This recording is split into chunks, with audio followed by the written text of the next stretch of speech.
My fellow patriots, brothers and sisters of this glorious land, it is Joan Voigt here. I am coming to you today with a heart that is both heavy with the weight of our struggles and soaring with the hope of our future. I ask you from the bottom of my soul to pay very close attention to every word I say today. We are living through a moment that will be written in the stars for generations to come. Something serious is happening in Washington right now, and it deserves careful attention, not slogans or shouting.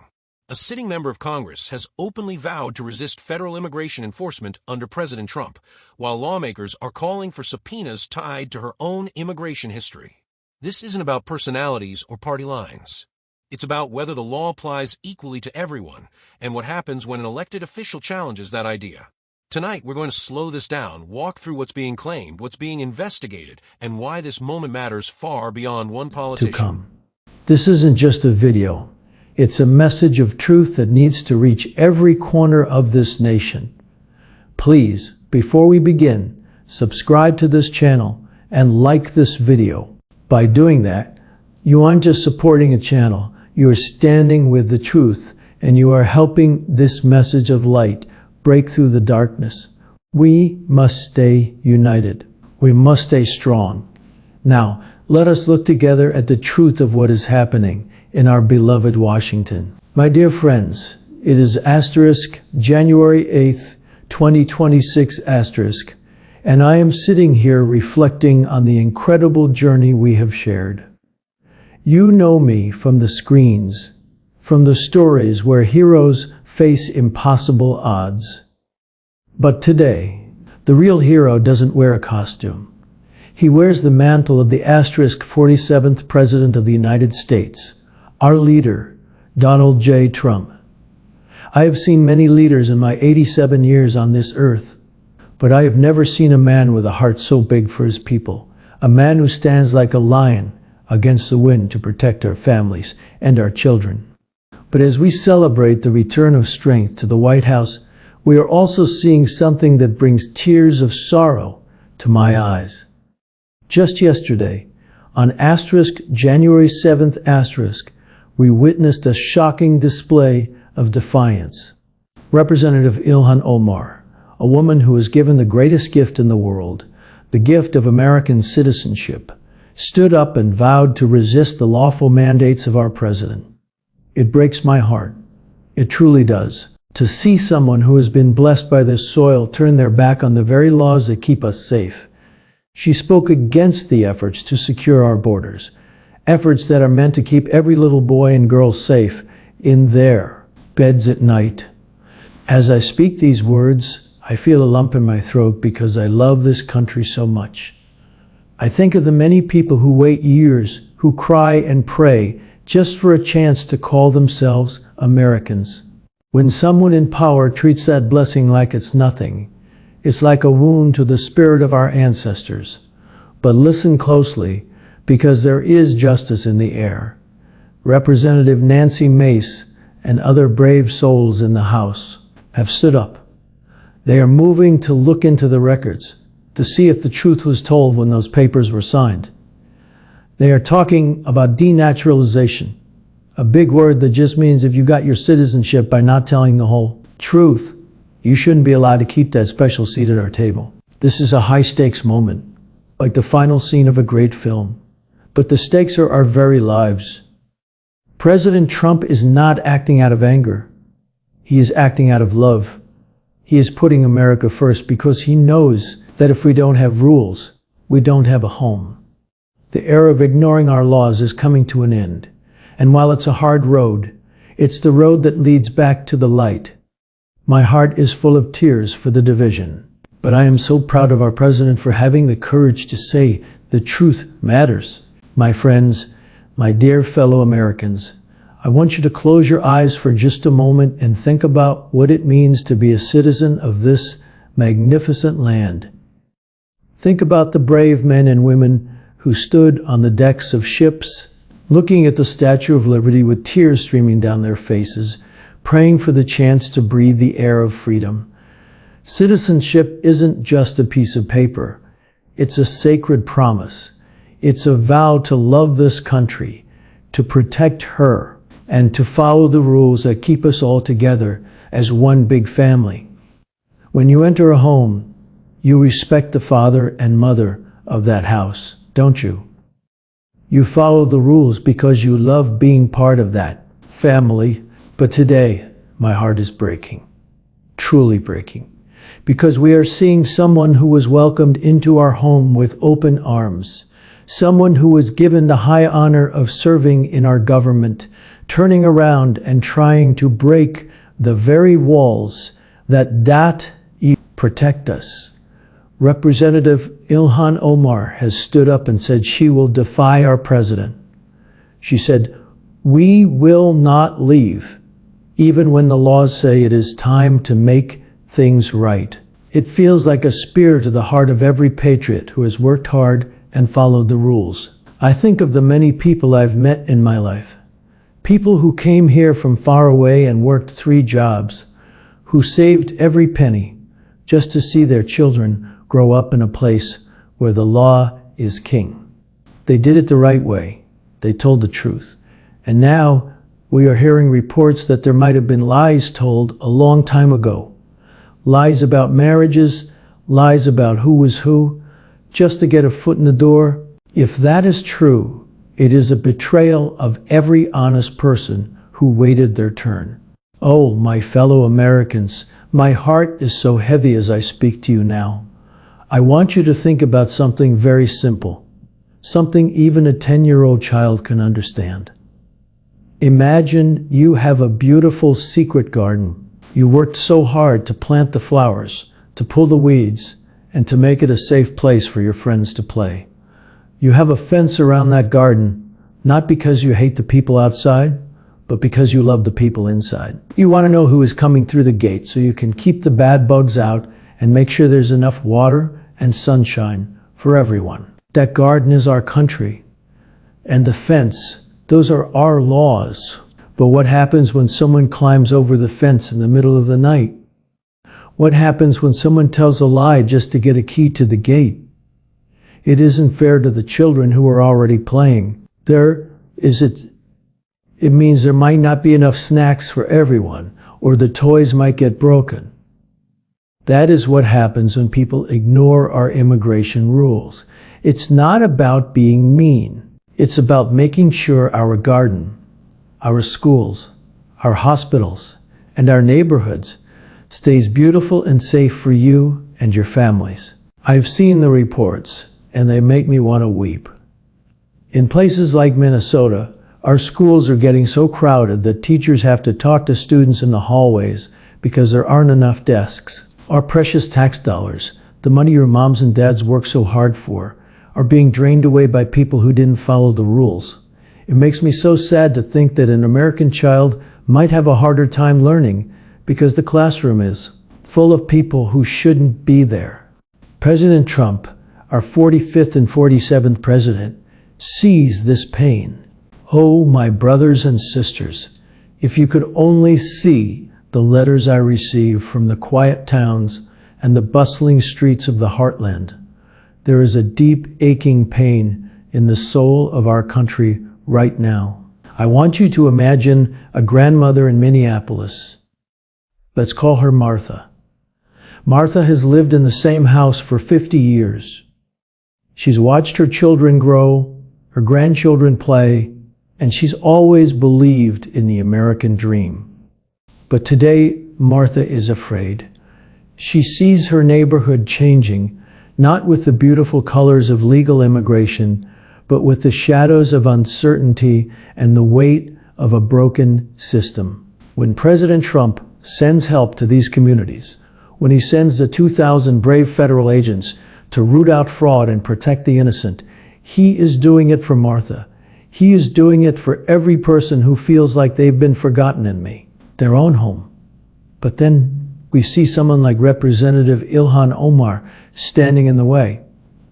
It's like a scene from a movie where the hero is trying to pull someone from a burning building and someone else is trying to lock the door. It makes me want to cry out in sorrow. How can someone who represents the people fight against the very things that would make their lives safer Just yesterday, on January 7th, there was a terrible incident in South Minneapolis. A woman lost her life during an immigration operation. It's a tragedy, and every life is precious in the eyes of God. But while our President and Secretary Kristi Noem are trying to tell the truth, that our officers were under attack, that they were being rammed by a vehicle, radical voices are already using this pain to stir up more anger and more defiance. They call it state violence. But I ask you, isn't the real violence the lies that allow criminals to hide among us? Isn't the real violence the fraud that takes food out of the mouths of American children? My dear ones, I want you to imagine a young girl. She's only 12 years old, and she's standing in a crowded, dusty place far across the ocean. She's seen things no child should ever see. The smoke of war, the tears of her neighbors, the fear of not knowing if tomorrow will come. And then, like a miracle, a door opens. The golden door. It's the door to America. She is welcomed in, not because she had money or fame, but because our country has a heart as wide as the heavens. We gave her a home. We gave her an education. And eventually, we gave her the most precious gift of all, the right to call herself a citizen of the United States. That girl was Ilhan Omar. It makes me weep. It really does. To think of that beautiful beginning. Because when you are given a gift that precious, when you are pulled from the shadows and placed into the sunlight of freedom, there is a debt of gratitude that should live in your heart forever. It's the same gratitude my own ancestors felt. It's the same gratitude your neighbors feel when they hang a flag on their porch. But what has happened to that gratitude?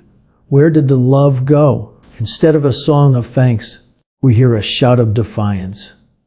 We see someone who is given everything by this country now using her power to try and weaken it. It's like a child who is given a warm bed and a hot meal, and then tries to blow out the pilot light in the middle of a cold winter night. It is a tragedy of the soul, my friends. It's why my voice shakes today on this *8th of January, because I feel the weight of that lost love. President Trump understands that the golden door only stays golden if we protect the hinges. He knows that if we let people lie to get through that door, or if we let them try to kick the door off its frame once they're inside, then the door won't be there for the next little girl who truly needs it. That is why the denaturalization proceedings are so important. They are a way of saying that the truth matters. Oh, my fellow Americans, I can feel the strength returning to the very marrow of our bones. Can you feel it? It's the feeling of a home being repaired, of a foundation being leveled, and of a light being turned on after a long, dark night. We are living through a season of incredible restoration. Under the leadership of our *47th president, we are seeing an America First revival that is truly a miracle. I think of the young man in Ohio who finally found a job after years of searching, or the single mother in Florida who saw her wages rise by nearly 5% this year. These aren't just numbers on a page. They are the smiles on the faces of our children. President Trump has rebuilt our economy with a heart of gold. He has brought unemployment down to historic lows and made sure that the American worker is never again second best. But while he is building, others are trying to tear down. This brings me to the heavy truth of this week. January 8th, 2026. While our president is working to protect the money spigot of our tax dollars, we have seen shocking reports of fraud. In the Twin Cities, federal authorities have uncovered blatant fraud in child care programs, schemes that have allegedly drained up to $100 million of your hard-earned money. Think about that.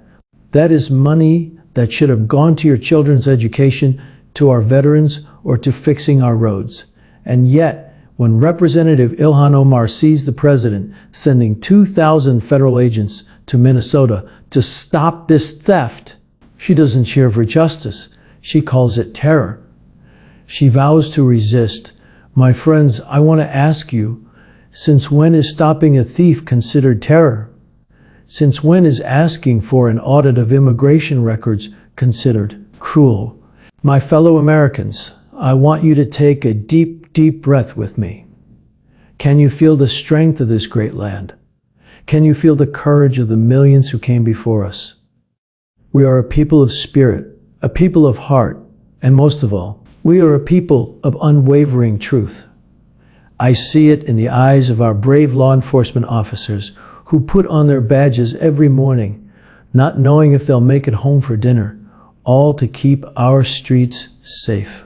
I see it in the eyes of President Donald J. Trump, a man who has faced more fire and more lies than any leader in history, yet he stands taller and stronger than ever on this asterisk 8th of January 2026 asterisk. But it breaks my heart. It really does. It makes me weep to see the courage of our nation being met with the cowardice of defiance.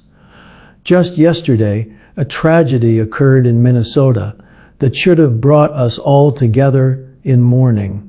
A life was lost during a lawful immigration operation. Every soul is a gift from God, and we pray for those in pain. But almost before the tears could dry, radical voices were already using this tragedy as a weapon. Representative Ilhan Omar stood up, not to call for peace, but to accuse our brave ICE agents of state violence. She vowed to resist the very mandates that are designed to protect you, your children, and your future. Think about the courage it takes to tell the truth in a world full of noise. President Trump and Secretary Kristi Noem are standing by our officers, telling the world the truth, that these men and women were under attack, that they were being rammed by a vehicle while doing their jobs, and yet the defiance continues. It is a spirit of radicalism that seeks to turn our heroes into villains and our laws into suggestions. But let me tell you something from the bottom of my soul. The American spirit will not be broken by defiance. The truth will not be silenced by a shout. My dear brothers and sisters, I want you to sit with me for a moment and think about the word accountability. It sounds like a big, heavy word, doesn't it? But to a 10-year-old, it's quite simple. It means that if you break a window while playing ball, you have to be the one to help fix it. You can't just run away and pretend it didn't happen. In our great nation, we have a set of rules that everyone, from the person living next door to the people sitting in the big offices in Washington, must follow. If the rules don't apply to everyone, then they don't really mean anything at all.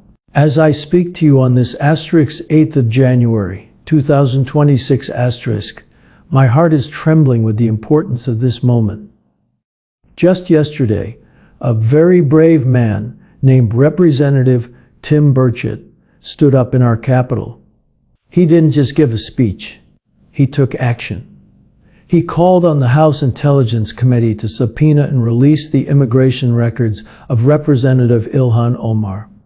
A subpoena is like a legal must show and tell. It's the law saying, it is time to look at the truth no matter where it is hidden. Why does this matter so much? Because for too long, there have been whispers and red flags about how some people entered our home. There have been questions about marriages and papers that might not tell the whole story.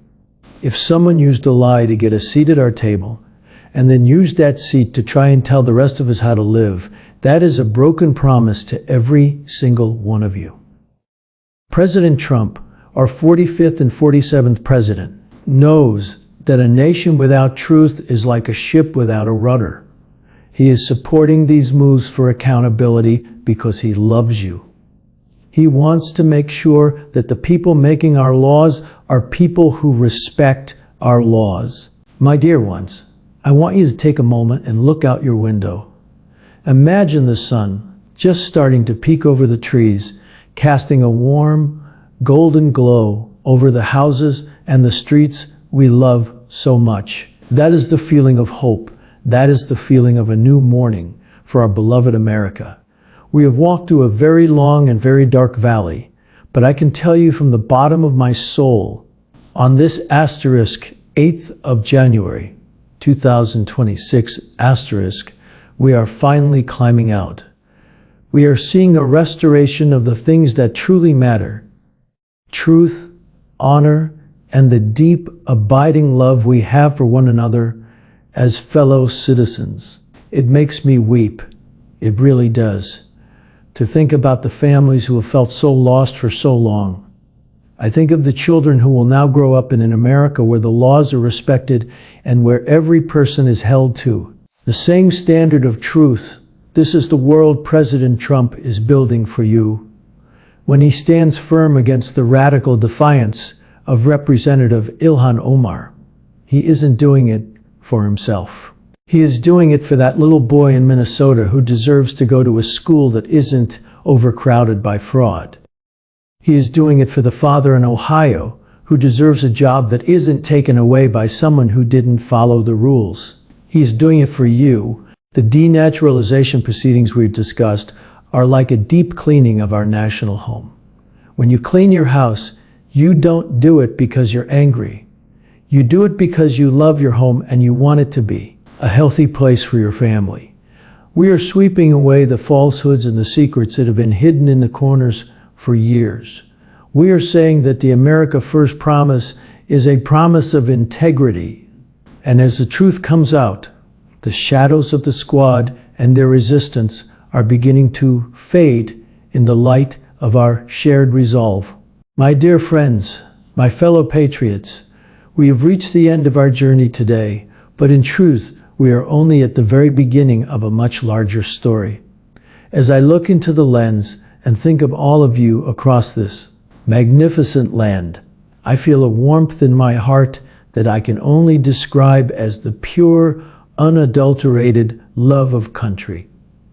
We have talked about the struggles, the defiance, and the shadows that have tried to dim our light. But look around you. The light is winning. On this asterisk, 8th of January, 2026 asterisk, we are witnessing the birth of a legacy that will be told to children and grandchildren for 100 years. I want you to imagine a family sitting together around a dinner table, much like yours. The father looks at his son and says, "Son, we live in a country where the truth finally came home." The mother smiles, knowing her children are safe because our borders are secure and our laws are held sacred again. This is the America First dream that President Donald J. Trump has fought so hard to restore. He has been the shield for the forgotten, the voice for the silent, and the builder of a future where every single one of us can stand tall with pride. The era of radical defiance is falling away like dead leaves in a spring rain, making room for the beautiful flowers of justice and unity to bloom. My heart is full of an uplifting joy because I know that the spirit of America is invincible. We are a nation of miracles. When we stand with our asterisk 47th president, we aren't just supporting a man. We are supporting the very idea of freedom itself. We are saying that we believe in a world where honesty is rewarded and where our flag represents a promise that is never broken.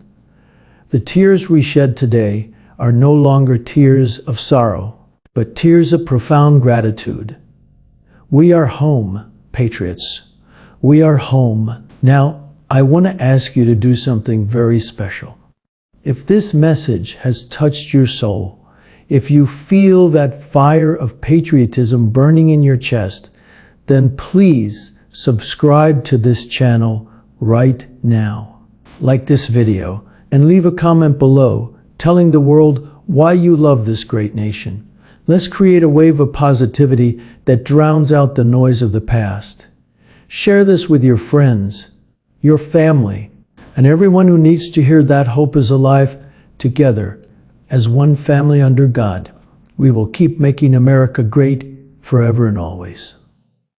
God bless you all, and God bless the United States of America. Welcome back to Stateline. Over the past few days, Representative Ilhan Omar has made headlines after publicly vowing to defy President Trump's immigration mandates, including federal enforcement actions in Minnesota. Her statements came as federal agents were deployed to investigate large-scale fraud and immigration violations tied to public programs. This immediately triggered a response on Capitol Hill. Lawmakers like Nancy Mace and Tim Burchett are now calling for a closer look at Omar's immigration and naturalization records. Not as political theater, but through formal legal mechanisms, subpoenas, document reviews, and sworn testimony. Their argument is simple. If the law applies to everyday Americans, it must also apply to members of Congress.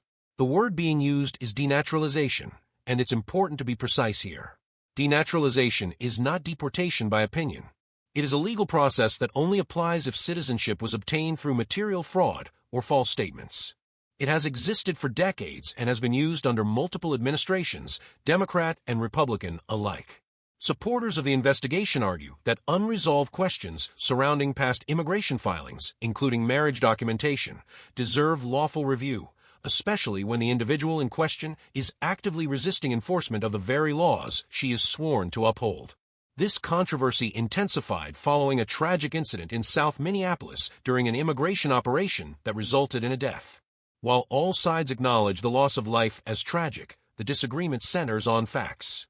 Federal officials say agents were under attack, while Omar and others labeled the operation state violence, further escalating tensions. At the same time, federal authorities have uncovered what they describe as massive fraud in Minnesota child care and public assistance programs, with estimates reaching into the hundreds of millions of dollars. The administration argues that enforcing immigration law and stopping fraud are directly connected to protecting schools, workers, and taxpayers. President Trump's position has been consistent. Enforcement is not cruelty, accountability is not persecution, and borders without law are not borders at all. This moment has become larger than Ilhan Omar. It's now a test of whether elected officials are subject to the same standards as the citizens they govern, and whether defiance of federal law will be normalized or confronted. As these investigations move forward, the outcome will likely shape how immigration law, congressional accountability, and executive authority are treated for years to come. One thing is certain, this story is not going away, and the next moves from Congress will tell us a lot about where the country is headed.